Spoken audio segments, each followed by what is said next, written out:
Okay, so let's see what happens. In your lesson, they told you that the effects of changing the dimensions proportionally.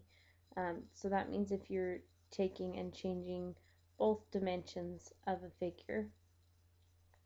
Okay, so if you're changing the dimensions in a figure, so that means all of the dimensions, so all of the sides or the entire radius or something like that is multiplied by A. A represents any number. Okay. The circumference, if it's a circle, or perimeter, if it's a polygon, changes by a factor of a. So the entire distance around the figure gets that many times larger. The area, on the other hand, becomes that dimension squared. The reason that happens is, remember, when we do area, we're taking a length times a width, the dimension times the dimension.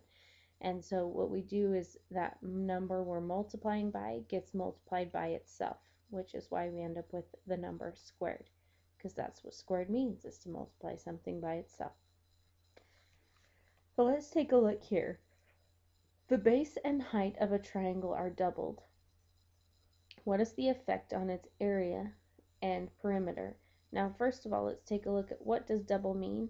Double means to take times 2. Sometimes people get that mixed up with triple. Triple means to take times 3. But doubled, this says it's doubled. Doubled means times 2. What is the effect going to be on the area and perimeter? Well, let's take a look at our rule up here. Our rule says that if the dimensions are multiplied by a, and it did say both the base and the height were multiplied by 2, the perimeter would be multiplied by that same factor. So the perimeter should be multiplied by 2. And the area should be multiplied by that factor squared, the number times itself.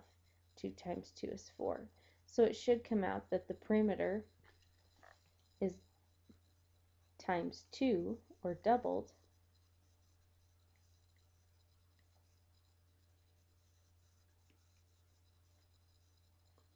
and the area is quadrupled.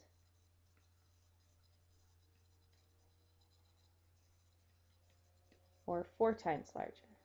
Now you can try that out. You can make yourself a triangle and see what happens.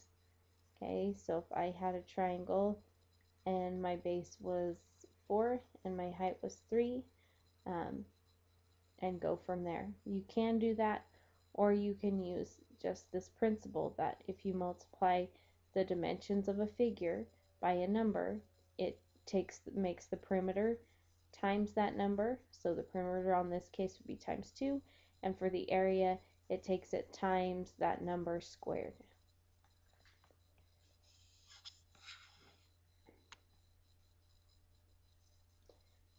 What's the effect on the circumference and area of a circle J when its radius is multiplied by 1/7? Okay, so this is the same case. We're taking a dimension. The radius is a dimension of the circle. It helps us to figure out how large that circle is.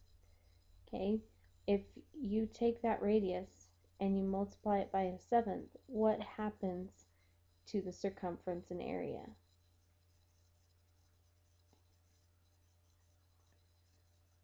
Well, if we follow our rule here, the perimeter circumference should change by that same factor.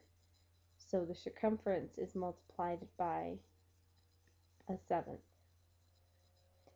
The area should be multiplied by that number squared. So since it was multiplied by 1/7, the area would be multiplied by 1/7 squared, which is 1 times 1 is 1 on the top, and 7 times 7 on the bottom gives us 49.